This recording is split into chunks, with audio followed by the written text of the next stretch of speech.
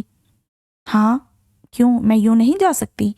ویسے بھی یہ گاؤں کی ایک دعوت ہے، شادی کی نہیں، جو میں اس قدر تیار ہو کر جاؤں۔ شادی کی بھی ہو تو میں زیادہ فکر مند نہیں ہوتی، کیونکہ سادگی مجھے پسند ہے۔ وہ آسمانی رنگ کا دوپٹہ اوڑھتے ہوئے بولی۔ دل ہی دل میں ساجدہ بل کھا کر رہ گئی۔ ایسی بھی کیا سادگی کہ نیرا منہ دھلا دھلایا ہو، نہ کوئی لپسٹک، نہ مسکارا، نہ آئی شیڈو، نہ بلش آن۔ ہم تو باز آئے ایسی سادگی سے، وہاں چودھری طارق بھی تو ہوگا۔ اس کا تصور کرتے ہی ساجدہ کے ہونٹوں پر مسکراہٹ مچل گئی۔ اس شاندار سی حویلی میں سب سے پہلے ایک معمر عورت نے ان کا استقبال کیا، جو بڑی اماں کے نام سے پکاری جاتی تھی۔ پھر ان کی 3 بہوئیں آئیں، جو کافی اخلاق سے ملی۔ حویلی کے مکینوں کے بارے میں جو روایتی سا تصور ان تینوں کی باتوں نے اس کے ذہن میں بٹھایا تھا، وہ چودھری اشفاق، رزاق اور نواز سے ملتے ہی مٹ گیا۔ وہ کہیں سے بھی ظالم جاگیردار نہیں لگ رہے تھے۔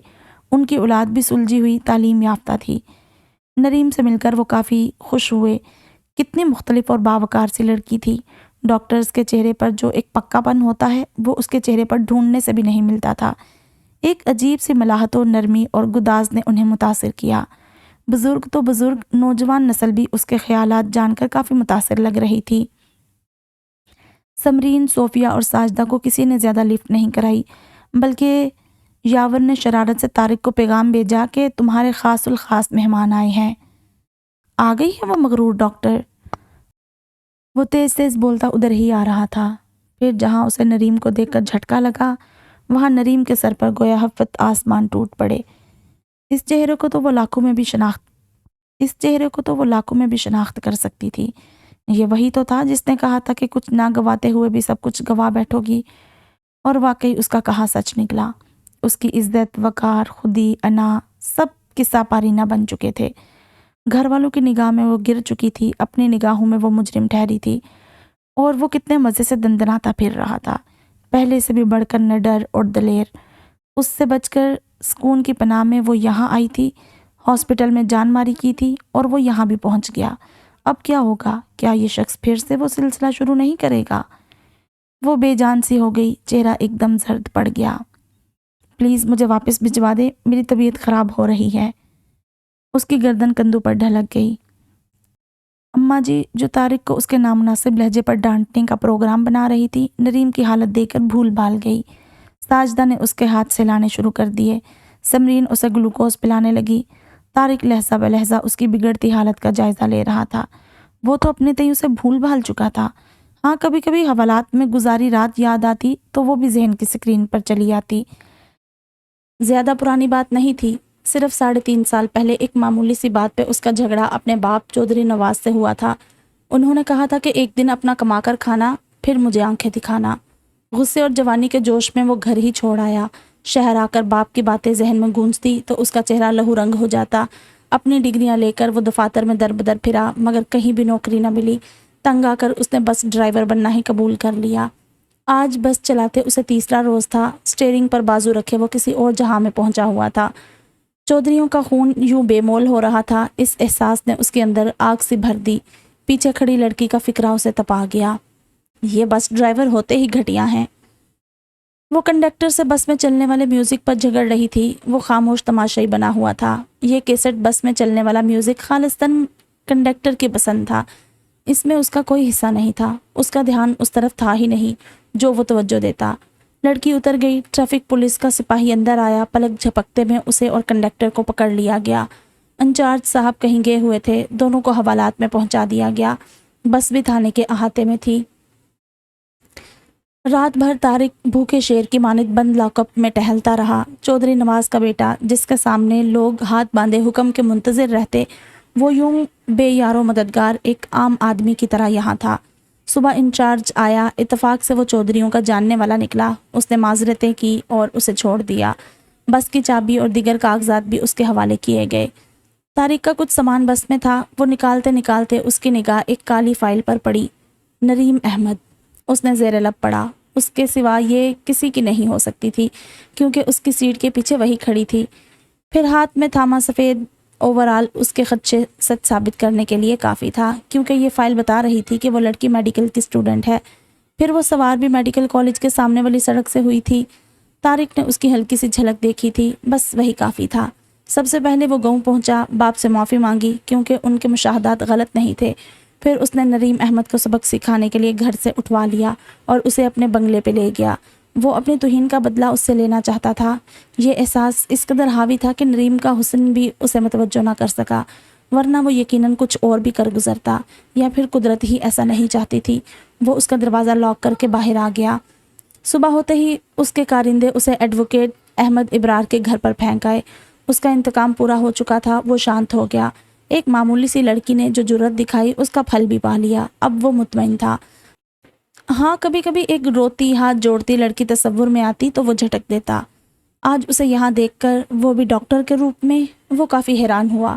جو کچھ طارق نے اس کے ساتھ کیا تھا اس کے بعد اس کا ڈاکٹر بننا حیرت انگیز امر ہی تھا۔ کافی باہمت لڑکی تھی، اس کرائسس سے نکل جو آئی تھی۔ پلیز مجھے گھر بھجوا دیں۔ اس کی طبیعت سنبھل چکی تھی۔ سامنے بیٹھے طارق سے اس نے نگاہ نہیں ملائی۔ بیٹا ابھی کیسے جا سکتی ہو، کھانے کے بعد اجازت ملے گی، نسرین بیگم محبت سے بولی تو باقیوں نے بھی تائید کی۔ ساجدہ، صوفیہ اور سمرین تینوں طارق سے باتیں کر رہی تھی۔ کھانے سے بھی انہوں نے انصاف کیا، اس نے تو بس رسم ہی پوری کی اور جانے کی اجازت طلب کی۔ نسرین نے طارق کی شخصیت کا پہلا تاثر مٹانے کے لیے یہ کیا کہ اسے کہا کہ ان چاروں کو چھوڑ آئے۔ جہاں وہ تینوں خوش ہوئی، نریم بدک گئی۔ نہیں، میں خود چلی جاؤں گی، مگر اس کے انکار کو اہمیت نہیں دی گئی۔ طارق گاڑی نکالنے لگا تھا، وہ سب انہیں بڑے گیٹ تک چھوڑنے آئے۔ نہ جانے نریم میں کیسی کشش تھی جس نے سب کو اسیر کر لیا تھا۔ ڈرتے ڈرتے وہ بیٹھ ہی گئی۔ ساجدہ اگلی سیٹ پہ طارق کے ساتھ بیٹھی تھی۔ سمرین اور صوفیہ کا غصے میں آنا لازمی تھا، وہ دونوں سرگوشیوں میں دل کے پھپھولے پھوڑ رہی تھی۔ نریم اندر ہی اندر ڈر رہی تھی۔ اس نے پہلے صوفیہ اور ساجدہ کو اتارا، آخر میں نریم کا نمبر تھا۔ پلیز مجھے پہلے اتاریے گا، اس نے گاڑی موڑتے طارق سے سرد سے لہجے میں کہا۔ اندھیرے میں اس کے تاثرات دیکھنے کی اس نے ناکام کوشش کی۔ پھر اس نے پہلے نریم کو ہی اتارا۔ جب وہ اتری تو طارق سمرین کو بیٹھنے کی ہدایت کر کے اس کے پیچھے آیا۔ پلیز جو ہوا اسے بھول جائیے گا۔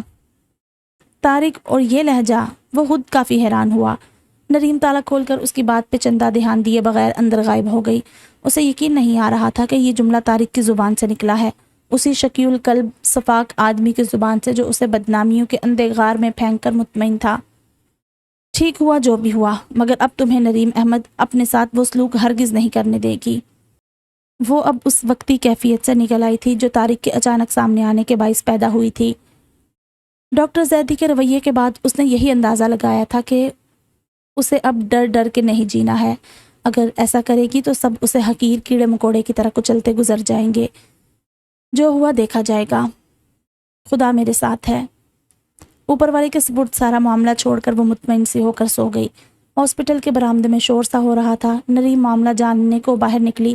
طارق کو یاور اور خاور اس کے چچا زاد دائیں بائیں سے تھامتے ہوئے اندر لا رہے تھے۔ اس کے چہرے پہ جنجلاہٹ سی تھی، جیسے اسے یہ سب پسند نہیں آ رہا ہو۔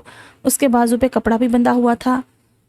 ڈاکٹر نریم، طارق سپورٹس بائک سے گر کر بازو کی ہڈی زخمی کر بیٹھا ہے، گوشت کو بھی نقصان پہنچا ہے، یاور نے جلدی جلدی بتایا۔ طارق کے تاثرات سے ہرگز نہیں لگ رہا تھا کہ وہ تکلیف میں ہے۔ نریم نے جلدی جلدی پٹی نما کپڑا اتار کے بازو کا جائزہ لیا۔ یہ کیس اس کے بس سے باہر کا تھا کیونکہ یہاں اتنی سہولت ہی نہیں تھی۔ اس نے کہا، انہیں آپ شہر لے جائیں، تاخیر مت کریں، ان کی حالت بگڑ سکتی ہے۔ اس نے اپنی سی کوشش کر کے اس کی تکلیف کم کرنی چاہی تھی۔ جب بھی تو شہر پہنچنے تک وہ آرام سے رہا۔ صوفیہ اور ساجدہ طارق کے بارے میں ہی گفتگو کر رہی تھی۔ بڑا جیدار ہے چھوٹا چودھری، تکلیف کا ذرا بھی اظہار نہیں کیا۔ یاد ہے جب انہیں پنڈلی میں گولی لگی تھی اور انہوں نے ڈاکٹر سے کہا تھا کہ مجھے بے ہوش کیے بغیر آپریشن کرے؟ ہاں یاد ہے بالکل، مرد ہو تو چھوٹے چودھری جیسا۔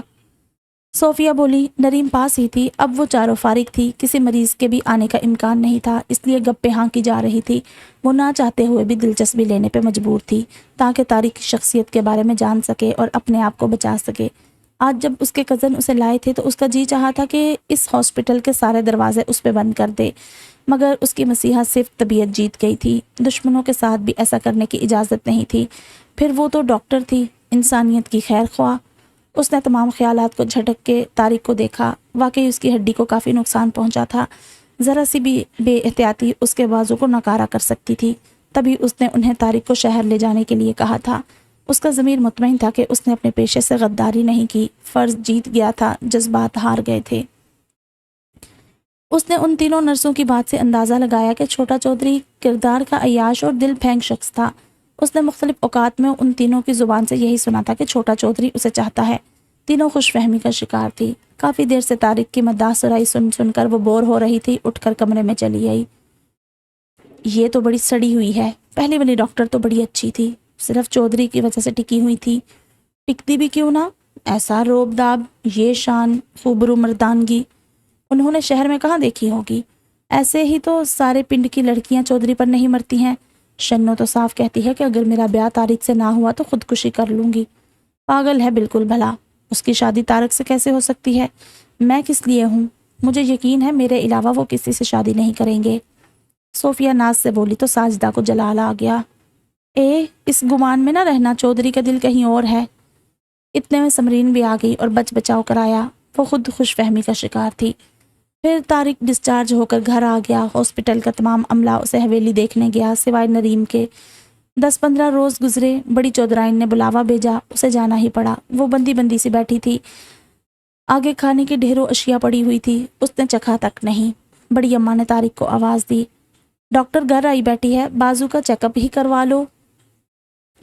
انہوں نے باقاعدہ مردان خانے سے اس کو بلایا، جہاں اس کے شہری دوست اس کی مزاج پرسی کرنے آئے ہوئے تھے۔ بڑی اماں کیا بات ہے، آپ مجھے چین سے کیوں نہیں رہنے دیتی؟ وہ کافی غصے میں تھا، نریم کو بھی دیکھ چکا تھا۔ بیٹا تم ڈاکٹر کے پاس جانے کا نام نہیں لیتے، اس نے ہر ہفتے آنے کا کہا تھا، خود 3 بار گھر آیا، مگر تم ارنے بھرنے بنے رہے۔ اب میری مانو تو نریم دھی کو بازو دکھاؤ، ڈاکٹر ہے تاکہ پتہ تو چلے کچھ بہتری ہوئی کہ نہیں۔ وہ لجاجت سے بولی، بڑی اماں پلیز آپ مجھے یوں ہر کسی کے سامنے بیمار شو مت کریں، میں ٹھیک ہوں، اگر اتنی ہی فکر ہے تو پلاسٹر ان سے کھلواؤں گا۔ اب خوش؟ وہ چھپاک سے دروازہ کھول کر اندر غائب ہو گیا۔ نریم کو کافی غصہ آیا، اپنی توہین سی محسوس ہوئی، مگر اس کی نظر اندازی اس بات کا ثبوت تھی کہ وہ اپنی بے عزتی بھول چکا ہے۔ ڈاکٹر نریم، چودھری طارق آئے ہیں۔ سمرین بھاگتی ہوئی آئی تھی، جس کے باعث اس کا سانس پھولا ہوا تھا۔ کسی صوبے کے گورنر یا وزیر اعظم صاحب تو نہیں آئے ہیں جو تم یوں بدحواس ہو رہی ہو؟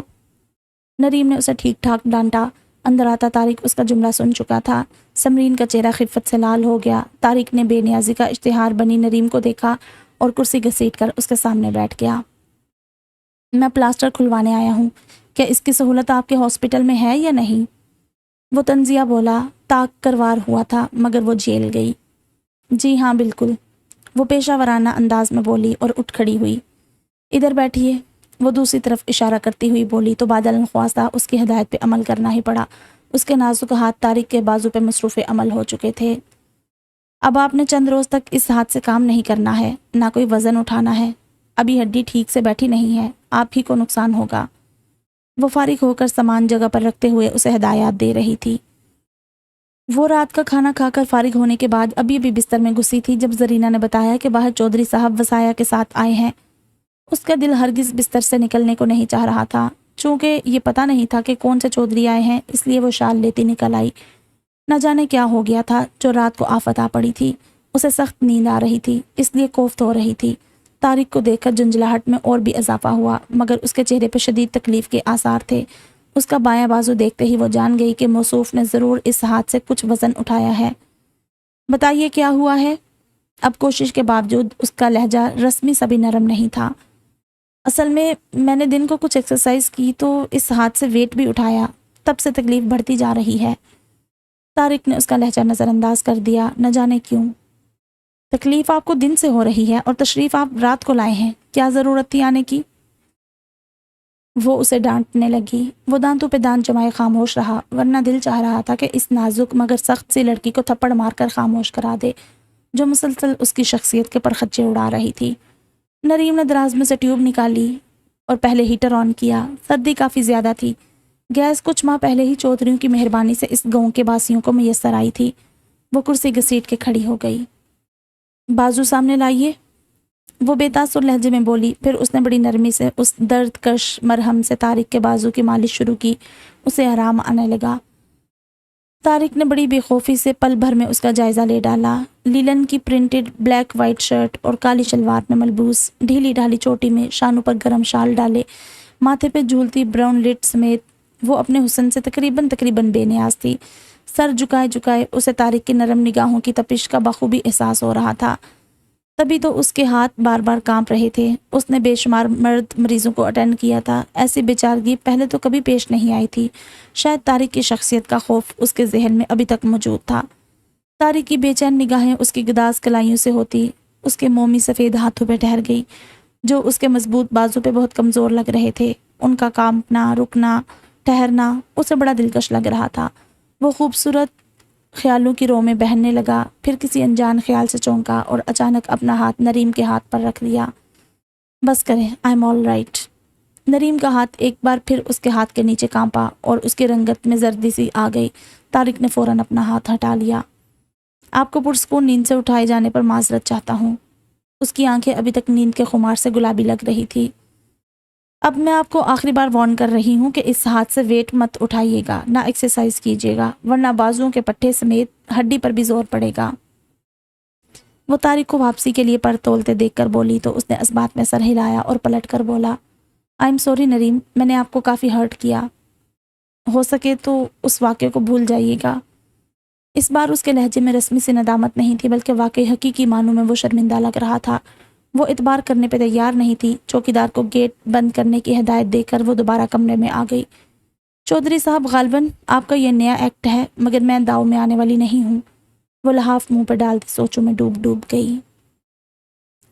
طارق کے بازو کے ٹھیک ہونے کی خوشی میں تقریباً تمام خاندان والوں کو مدعو کیا گیا تھا۔ اس موقع پہ نسرین بیگم اور طارق کی والدہ رقیہ نریم کو بھی مدعو کرنا نہیں بھولی تھی۔ وہ جانا تو نہیں چاہ رہی تھی، مگر بڑی چودرائن جب خود آئی تو اسے جانا ہی پڑا۔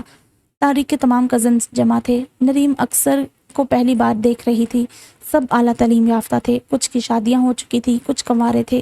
ان کی ہنسی، شرارتیں اور مسکراہٹیں بتا رہی تھی کہ وہ سب آپس میں محبت کی ڈور سے منسلک ہیں۔ نریم انگوری رنگ کے سوتی سوٹ میں ملبوس اپنے سادہ حلیے کے باوجود بڑی دلکش لگ رہی تھی۔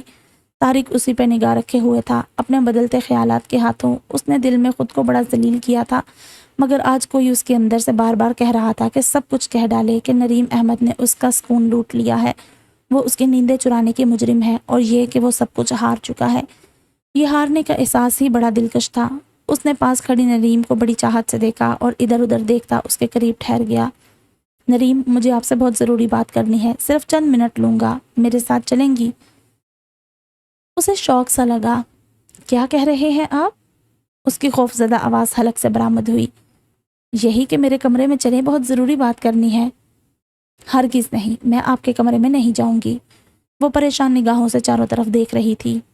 نریم پلیز، میرا یقین کریں کہ میں کوئی ایسی ویسی بات نہیں کروں گا، میرا اعتبار کریں۔ وہ لجاجت سے بولا، نہیں۔ وہ تیزی سے چلتی ایک طرف نکل گئی تو وہ ہاتھ پہ مکہ مار کے رہ گیا۔ وہ ہال میں آگے جہاں موسیقی کی محفل سجی ہوئی تھی، وہ طارق کی پھپھوزاد سارا کے پاس بیٹھ گئی۔ اسٹیج پہ نیا گلوکار پرانے نغمے گا رہا تھا۔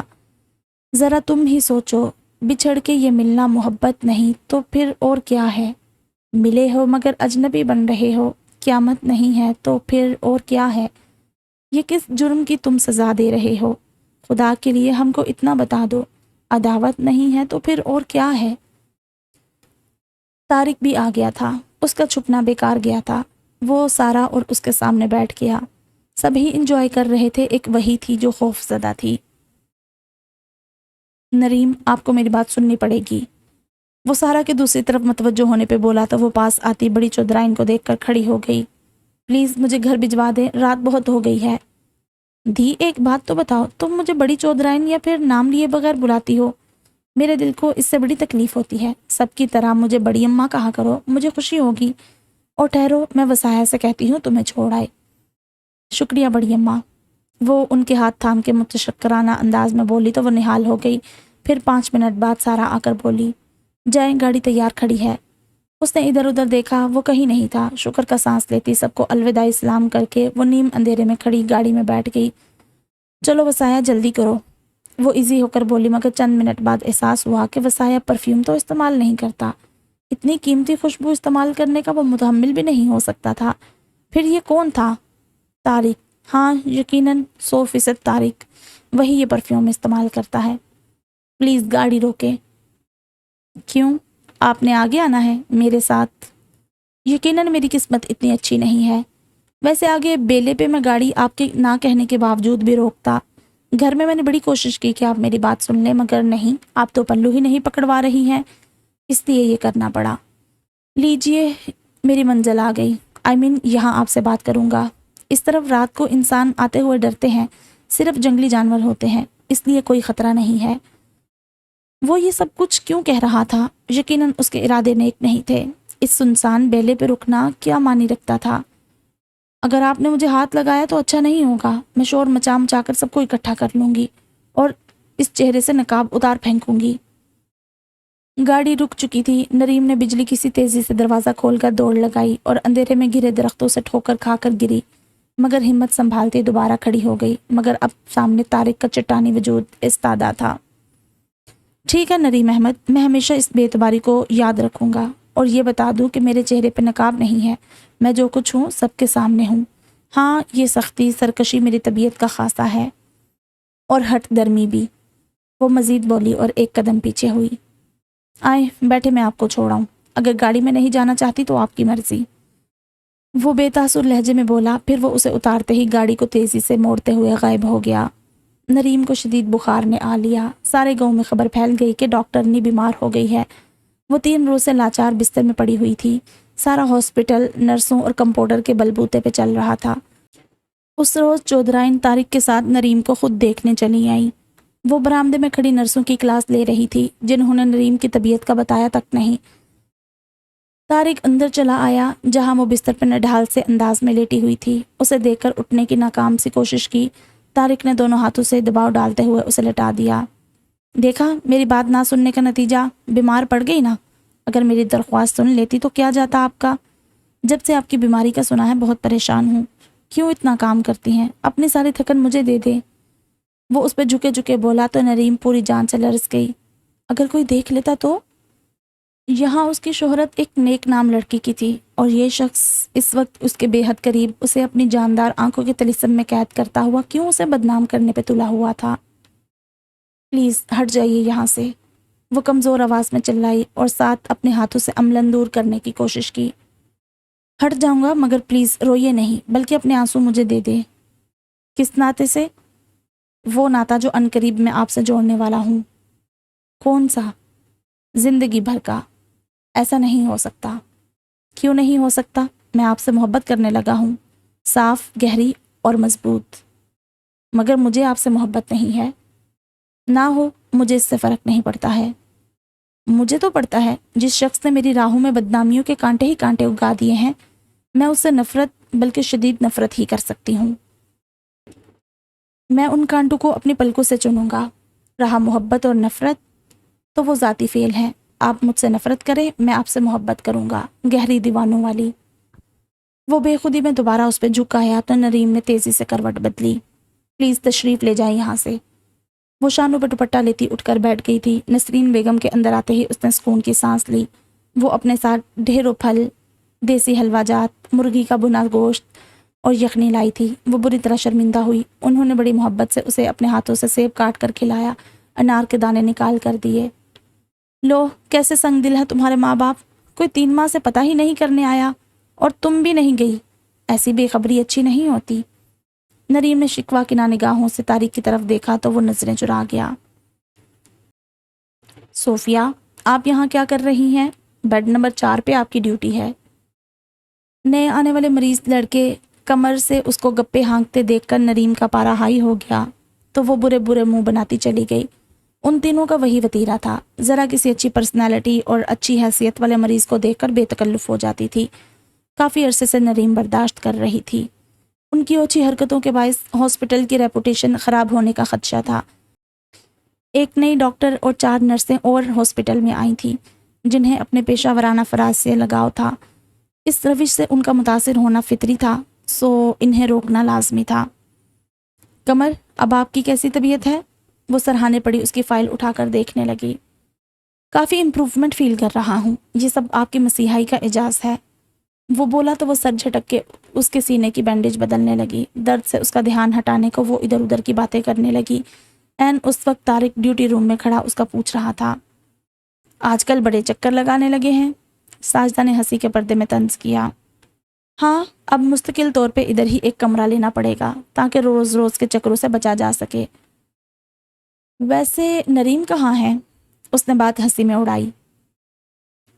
وہ ادھر زخمیوں کے وارڈ میں ہے، دوسرے گاؤں کے نمبردار کا بیٹا قمر بھی وہاں ہے، اس سے ہنس ہنس کے باتیں ہو رہی ہیں۔ سمرین نے لگے ہاتھوں حساب برابر کیا اور شک کا تیر اس کے اندر ترازو کر گئی۔ وہ بڑے غور سے نریم کے پیچھے کھڑا اس کے مصروف عمل ہاتھوں کو دیکھ رہا تھا۔ ایک اجنبی کے جسم کا درد اس کے ہاتھ بھلا کیوں سمیٹ رہے تھے؟ رقابت کی تیز لہر اس کے تن من کو جلا کر راکھ کر گئی۔ وہ اور ایک غیر مرد کے اتنے قریب جھک کر بینڈیج کا سرا کاٹتی نریم، اسے اپنی دسترس سے دور محسوس ہوئی۔ اوکے قمر صاحب، اب آرام کریں، اس ڈوز میں سلیپنگ پلز بھی ہیں، فوراً پرسکون نیند آئے گی تو درد کا احساس بھی نہیں ہوگا۔ وہ اسے تسلی دیتے ہوئے مسرور سی تھی۔ طارق انہی قدموں پلٹ گیا۔ کافی دیر بعد جب وہ سارے مریضوں کو دیکھ کر آئی تو طارق سٹاف روم میں گپے لگا رہا تھا۔ نئی آنے والی ڈاکٹر افرا اس کی وجاہت، مردانہ شخصیت سے بڑی متاثر لگ رہی تھی۔ کیوں، خیریت سے آنا ہوا؟ وہ کافی روز بعد اسے دیکھ رہی تھی۔ کیا خیریت کے بغیر نہیں آیا جا سکتا؟ ویسے میں یوں ہی ملنے آیا تھا۔ وہ ایک گہری نگاہ ساجدہ، صوفیہ، سمرین اور افرا پر ڈال کر بولا، تو آپ باتیں کیجئے، میں آرام کرنے جا رہی ہوں۔ اسے نظر انداز کرتی وہ چلی گئی تو طارق اس کی بے نیازی پر تاؤ کھا کر رہ گیا۔ میرا بھی 100% یہی خیال تھا کہ تم ڈاکٹر نریم کو پسند کرتے ہو، ویسے اس میں برائی بھی نہیں ہے، یہ آئیروز جو تم ٹوٹتے پھوٹتے رہتے ہو بچت ہو جائے گی۔ خاور اس کے دل کی بات جان کر بہت مسرور ہوا۔ اس کا راز خود بخود بڑوں تک پہنچ گیا۔ بڑی اماں کے تو پاؤں ہی زمین پر نہیں ٹک رہے تھے۔ نریم اول روز سے ہی ان کے دل کو بھائی تھی۔ طارق نے اس وقت تک یہ بات نریم کے کانوں تک پہنچنے سے روک دی جب تک ادھر سے مثبت جواب نہیں ملتا۔ بالکل غیر متوقع طور پہ احمد ابرار اور بیگم ابرار اتنے اچھے پرپوزل کو پا کر بہت خوش ہوئے۔ انہوں نے اتنے اچھے گھرانے سے اس کے رشتے کا تصور تک نہیں کیا تھا۔ اعلیٰ تعلیم یافتہ، سمارٹ، خوبرو طارق انہیں اپنی مانگی گئی دعا لگا۔ انہوں نے جھٹ منظوری دے دی۔ اس کے علاوہ انہیں کیا چاہیے تھا؟ شارق گاؤں جا کر بہن کو لے آیا۔ احمد ابرار کا ارادہ بہن بھائی کی شادی ساتھ کرنے کا تھا۔ شارق کا رشتہ وہ طے کر چکے تھے۔ اب کی بار سب کا رویہ بدلا ہوا تھا، لہجے میں پرانی تلخی کا شائبہ تک نہ تھا۔ یہ عقدہ بھی کھل گیا۔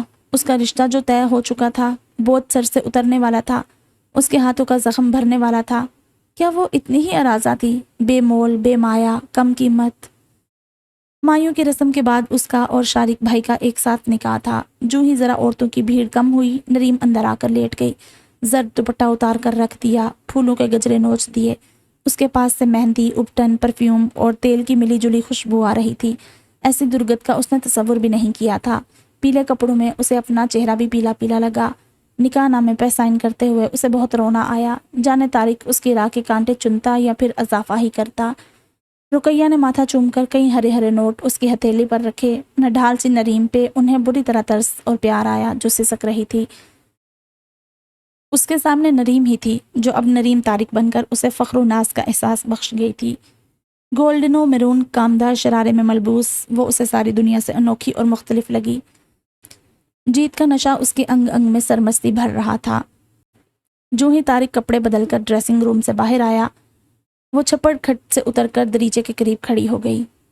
جائیں، ایک ایک فرد کو جا کر بتائیں کہ نریم احمد بے گناہ ہے اور رات کے بعد وہ بالکل اسی حالت میں آئی تھی جس طرح گئی تھی۔ جائیں میرے ڈیڈی، امی، بھابھی اور بھائیوں کو جا کر بتائیں کہ نریم پاکیزہ اور انچھوئی ہے۔ وہ اس کی گریبان پکڑتے ہی بے قابو ہو گئی۔ جائیں نا، ایک ایک کو پکڑ کر بتائیں کہ نریم معصوم ہے، بے گناہ ہے، اس نے کچھ نہیں کیا تھا۔ وہ بہت ہسٹیریکل ہو رہی تھی۔ اگر اس کی آواز کمرے سے باہر چلی جاتی تو اچھا خاصا مسئلہ بن جاتا۔ پلیز تم چپ ہو جاؤ، اس نے بے انتہا نرم لہجے میں کہا۔ اس کی آنکھیں آنسو سے ڈبڈبا رہی تھی، پلکوں پہ رکے قطرے بے ایمان کرنے لگے۔ پلیز فی الحال یہاں سے چلے جاؤ، ورنہ جانے میں کیا کر بیٹھوں۔ وہ اس کے آگے ہاتھ جوڑ گئی۔ میں اس وقت کہاں جاؤں؟ سارا گھر مہمان حضرات و خواتین سے بھرا ہوا ہے۔ وہ کہاں تک برداشت کرتا، لہجے میں تلخی آ ہی گئی۔ میں ہی چلی جاتی ہوں۔ وہ فیصلہ کن قدم دروازے کی سمت اٹھانے لگی۔ طارق نے اس کا آنچل کنارے سے تھام لیا۔ کیا تماشا بنوانا ضروری ہے؟ اس کی گرفت دوپٹے پہ مضبوط ہو گئی۔ تماشا تو آپ نے بنوا دیا ہے۔ ہر شخص مجھے معنی خیز انداز میں دیکھ کر دوسرے کے کان میں سرگوشی کرتا ہے کہ یہی ہے وہ لڑکی جو ایک رات اغوا کے بعد واپس آئی۔ ماضی کی ایک ایک بات آج یاد آ رہی تھی۔ دل چاہ رہا تھا ساری کھولن آج ہی باہر نکال دے۔ طارق نے اس کا مہکا مہکا آنچل چھوڑ دیا اور جوتے اتارنے کی زحمت کیے بغیر لیٹ گیا۔ یہ تو طے تھا کہ وہ ہتھیار پھینکنے والی نہیں تھی۔ دعوتوں وغیرہ سے فراغت کے بعد وہ دوبارہ ہاسپٹل جانے لگی، جہاں اس کی شادی نے نرسوں پہ روگ ستاری کر دیا تھا۔ سمرین، ساجدہ، صوفیہ اور افرا نے بجھے بجھے دل سے اسے مبارکباد پیش کی۔ ہاں، گھر والے بہت خوش تھے کیونکہ طارق کی اکھڑ خود سر طبیعت سے انہیں خوف آتا تھا۔ انہیں یقین تھا کہ نریم جیسی پیاری اور دھیمے مزاج کی لڑکی بہت جلد اسے سنبھال لے گی۔ مزارے بھی اس کی بیجا سختی کی آج کل بہت شکایت کرنے لگے تھے۔ بات بات پہ آؤٹ ہونا اس کی طبیعت کا خاصہ بن چکا تھا۔ ان کے یہ خیالات کہ شادی کے بعد چودھری صاحب بدل جائیں گے بالکل غلط ثابت ہوئے تھے۔ وہ تو پہلے سے بھی سخت ہو گیا تھا۔ دستک بڑے زوردار انداز میں ہوئی تھی۔ نیند میں جاتی نریم کے حواس پوری طرح جاگ گئے۔ اس کے اٹھنے تک دستک جاری رہی۔ اس نے دروازہ کھولا تو طارق اندر گھس آیا۔ اسے ہٹا کر دروازہ بند کیا۔ ابھی تایا جان شاید ادھر آئیں۔ انہوں نے مجھے ہٹ میں سوتے دیکھ لیا ہے۔ اگر وہ آ کر پوچھے تو کہنا کہ نہیں، انہیں دھوکا ہوا ہے۔ اس سے پہلے کہ وہ کچھ اور کہتا، باہر دروازے پر پھر دستک ہوئی۔ وہ بجلی کسی تیزی سے نریم کے بستر میں گھس گیا۔ باہر واقعی تایا جان تھے۔ طارق کہاں ہے؟ ان کا انداز کھوجیوں والا تھا۔ وہ تو کب کے سو رہے ہیں، آ کر دیکھ لیں۔ وہ سامنے سے ہٹ گئی تاکہ وہ اپنا شک دور کر سکے۔ نہیں نہیں، ٹھیک ہے، اب آرام کرو۔ وہ پلٹ گئے۔ گہری سانس لیتے اس نے دروازہ بند کر دیا اور چند منٹ یوں ہی اس کی پشت سے ٹیک لگائے کھڑی رہی۔ اس روز کے بعد سے طارق نے الگ سونا شروع کر دیا تھا، وسیع اور اس باغ کے ایک کتے پر۔ اس نے اپنی ذاتی دلچسپی کی بنا پر ایک ہٹ بنوایا ہوا تھا جو سہولیات سے مزین تھا۔ رنگ رنگ کے پھول اور پودے اس کی خوبصورتی میں اور بھی اضافہ کرتے۔ یہ کوئی جادوئی سا ہٹ لگتا تھا، پھولوں اور بیلوں سے ڈکا۔ طارق کی پسندیدہ جگہ۔ وہ آج کل ادھر ہی سوتا تھا۔ اس کی شامت آتے آتے رہ گئی تھی۔ تایا کسی کام سے ادھر آئے تھے۔ بتی جلتی دیکھ کر وہ اندر آ گئے۔ بستر میں سویا وجود انہیں 100% طارق لگا۔ تبھی تو وہ معاملہ جاننے کو الٹے قدموں لوٹے تھے۔ طارق نے دوسرا راستہ اختیار کیا اور ان سے پہلے کمرے میں پہنچ گیا۔ چند منٹ وہ یوں ہی لیٹا رہا اور پھر اٹھ کر ٹیک لگا کر بیٹھ گیا۔ جیبوں کو ٹٹول کر لائٹر اور سگریٹ نکالا۔ 2 سگریٹ اس نے منٹوں میں ختم کر ڈالے۔ نریم کو بڑی الجھن ہوئی۔ وہ پاس پڑے صوفے پر ٹک گئی۔ اصل میں جب پریشان ہوتا ہوں تو اسموکنگ زیادہ کر دیتا ہوں۔ عام حالات میں نارمل پیتا ہوں۔ اور نارمل اسموکنگ کیا ہوتی ہے؟ وہ تنزیہ بولی۔ یہی کوئی 4-5 پیکٹ؟ وہ مزے سے بولا تو وہ کانوں کو ہاتھ لگا کر رہ گئی۔ اچھا، وہی رات بسر کرنے کا ارادہ ہے تو بس رو چشم، میں تو سونے لگا ہوں۔ وہ سگریٹ مسلتے ہوئے واقعی لیٹ گیا۔ نریم کو امتحان نے آ لیا۔ بھلا اس کی موجودگی میں اس کے سامنے وہ کیسے سو سکتی تھی؟ طارق بار بار ایک ہی گانا ریوائنڈ کر کے سنے جا رہا تھا۔ اللہ جانے شکوہ تھا یا کچھ اور۔ تم دور تھے تو کیا ہوا، تم مل گئے تو کیا ہوا، ویرانیاں کم نہ ہوئی، تنہا تھا میں تنہا رہا۔ سارا شوخی سے کھانسی تو ثنا نے اس کے ہاتھ پہ ہاتھ مارا۔ ذرا سچ سچ بتانا، یہ گانا کتنی بار ریوائنڈ کیا گیا ہے؟ 1 2 3 بلکہ 7ویں بار، اس نے حساب لگا کر بتایا۔ نریم، ذرا جا کر پوچھو تو، اتنے ٹریجڈی گانے سننے کا مطلب کہیں لڑائی وڑائی تو نہیں ہو گئی ہے؟ جاؤ شاباش۔ ہمارا نے اسے باہر دھکیلا۔ کیوں یہ شخص مجھے اشتہار بنا رہا ہے؟ اس نے پاؤں مار کر دروازہ کھولا۔ ڈیک کی پرشور آواز اس کے کانوں سے ٹکرائی۔ طارق سینے کے بل الٹا لیٹا تکیے میں منہ چھپائے کچھ زیادہ ہی مگن تھا۔ اس نے بٹن آف کیا تو خاموشی چھا گئی۔ وہ سیدھا ہوا۔ نریم اسے ہی دیکھ رہی تھی۔ آخر آپ بار بار یہ گانا سنوا کر یہ ثابت کرنا چاہتے ہیں کہ آپ پر ظلم ہوا ہے؟ وہ لڑاکا حسینہ لگ رہی تھی۔ پلیز بٹن پش کر کے دروازہ بند کر جائیں۔ وہ دوبارہ سابقہ پوزیشن میں چلا گیا، جیسے اسے 100% یقین تھا کہ وہ اس کی بات مانیں گی۔ آپ یہ گانا نہیں سنیں گے۔ وہ کیسٹ نکالنے لگی تو طارق اٹھایا۔ میں یہی گانا سنوں گا، اور ہاں، مجھے یہ روب قطعی پسند نہیں ہے۔ ابھی ہم اس مقام تک نہیں پہنچے کہ زور و زبردستی کریں۔ وہ اسے کچھ جتا گیا تو نریم نے اسی میں عافیت جانی کہ باہر نکل ہی جائے۔ اتنی دیر لگا دی، کون سے مذاکرات ہو رہے تھے؟ امارا نے اس کے کان میں سرگوشی کی۔ ارے نہیں یار، کون سے مذاکرات ہونے تھے؟ وہی گانا زور و شور سے بجنے لگا تھا۔ اس نے قصدن دھیان ہٹا لیا، مگر وہ تینوں اسے کہاں چھوڑنے والی تھی۔ دوسرے روز صفائی کرتے ہوئے وہ خواہ اس کا میوزک کلیکشن چیک کرنے لگی۔ طارق کی پسند مختلف سی تھی، کلاسیکل، نیم کلاسیکل اور پاپ سے لے کر راک تک۔ اس کے پاس ہر طرح کا میوزک کلیکشن تھا، مگر سب کی شاعری بڑی رومانٹک اور سافٹ تھی۔ انگریزی نمبرز میں تو یہ خصوصیت اور بھی نمایاں تھی۔ آخری دراز میں صرف ایک کیسٹ پڑی تھی، وہ بھی بڑے برے حال میں کچلی ہوئی، جگہ جگہ سے ٹوٹی ہوئی۔ اس نے تجسس کے ہاتھوں مجبور ہو کر اٹھا لی، کور غائب تھا۔ اس سے پہلے کہ وہ مزید جائزہ لیتی، ایک مردانہ ہاتھ نے وہ کیسٹ چھین لی۔ یہ طارق تھا۔ یوں میری چیزوں کا جائزہ لینے کا مقصد؟ اس کی آنکھوں میں غصہ سرخی بن کر جھانک رہا تھا۔ میں تو صفائی کر رہی تھی، ایسے ہی بس دیکھ رہی تھی کہ آپ کا ذوق کیسا ہے۔ اس نے صفائی دی۔ میرے ذوق کو چھوڑیں، ویسے آپ کا ذوق بڑا سخت ہے۔ آپ کو تو عامر سلیم کا گانا تیرے عشق نے مالا مال کیا بھی بڑا بیہودہ لگتا ہوگا، مگر مجھے پسند ہے، اس لیے کہ یہ گانا عشق حقیقی کی طرف اشارہ کرتا ہے۔ میں رومانٹک گانے شوق سے سنتا ہوں، آپ کو ناپسند ہوں گے یقیناً۔ اس کا جائزہ اور مشاہدہ بالکل درست تھا۔ ویسے پتہ ہے یہ وہی کیسٹ ہے جو آپ نے بس میں سنی تھی؟ تھانے سے باہر آتے ہی میں نے اسے اپنے قبضے میں لے لیا تھا۔ ارادے تو بہت کچھ تھے، مگر خیر چھوڑیں۔ بسوں میں جو گانے بجتے ہیں وہ اسپیشلی تیار کیے جاتے ہیں، باذوق اور پاکیزہ لوگ انہیں کہاں پسند کر سکتے ہیں۔ اس نے کچلی گئی کیسٹ کو مزید توڑ پھوڑ کر کھلی کھڑکی سے باہر اچھال دیا۔ کاش میری پسند ناپسند اتنی کڑی نہ ہوتی، اسی کے نتیجے میں تو میں یہاں ہوں۔ لوگ تو جذبات کو برا کرنے والے گانے بھی بہن بھائیوں کے ساتھ بیٹھ کر آرام سے سن لیتے ہیں، پھر ہم چاروں بہن بھائی اتنے سخت اور مضبوط کیوں نکلے؟ ہماری پسند دنیا سے انوکھی کیوں تھی؟ ہم سیدھے راستے پر ہی چل رہے تھے نا، پھر میرے ساتھ ایسا کیوں ہوا؟ کاش اس روز میں بس میں سوار نہ ہوتی، اگر ہو ہی گئی تھی تو سماتے پتھر کے کر لیتی، یا پھر ٹریفک پولیس کو جا کر نہ بتاتی۔ بھلا یہ بولڈنس میرے کس کام آئی؟ بسوں، ویگنوں، سزوکیوں میں آج بھی اس ٹائپ کے لچڑ گانے بجتے ہیں، فرق تو صرف مجھے پڑا ہے۔ صفائی کرتے اس کے ہاتھ بے جان پڑ گئے، طارق باہر جا چکا تھا۔